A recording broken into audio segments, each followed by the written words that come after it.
Après avoir visité le lieu, j'ai été assez inspirée par l'âme qui se dégage de cet endroit. C'est un lieu chargé d'histoire, c'est-à-dire qu'on vient réaliser une greffe entre le travail artistique et un lieu qui dégage beaucoup. Photographe, vidéaste, Anne-Sophie Aymard a trouvé sa place sous les voûtes des anciennes cuisines du château. Ces caissons lumineux où s'entremêlent des paysages et des actrices de cinéma se révèlent dans ce clair-obscur. C'est une sorte de collage qui cherche à marier de façon complètement totale deux images qui appartiennent à deux univers différents.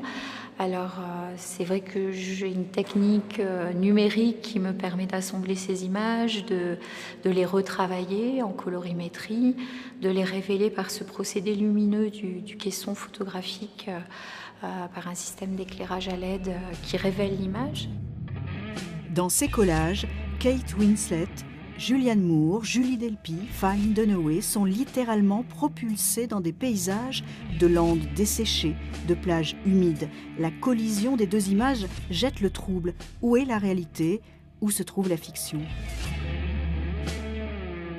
Cet assemblage, en fait, révèle pour moi, et je pense pour le spectateur qui va regarder ces images, quelque chose qui n'est plus de l'ordre de la géographie, mais du ressenti.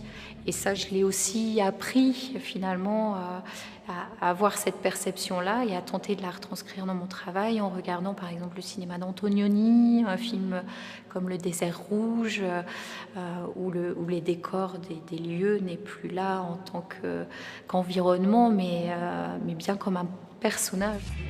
Anne-Sophie Aymard fait de la nature un personnage, un protagoniste. La carte des paysages en ressort, sensuelle et bouleversée.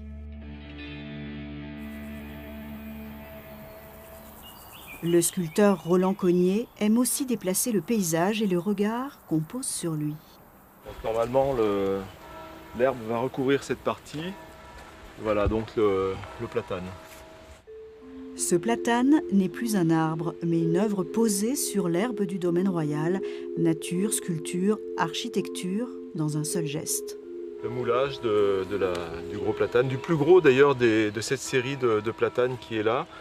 Et le platane a cette capacité à être un peu dans une forme un peu presque animale, quoi. C'est une espèce de pied d'éléphant.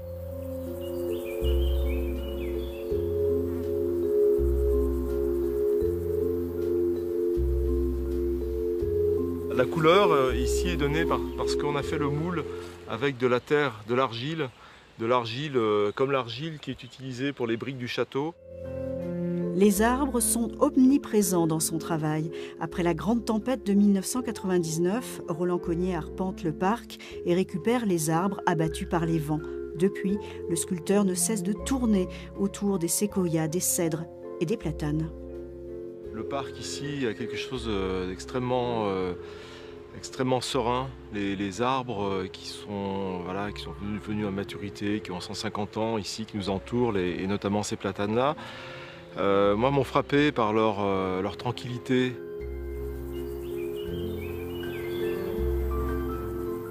Songe d'un soir d'été, à l'heure où le pic domine le paysage et défend son territoire, l'instant où les ruines se consument au soleil couchant, les fantômes de Louis-Philippe et d'Adélaïde d'Orléans ne sont plus très loin.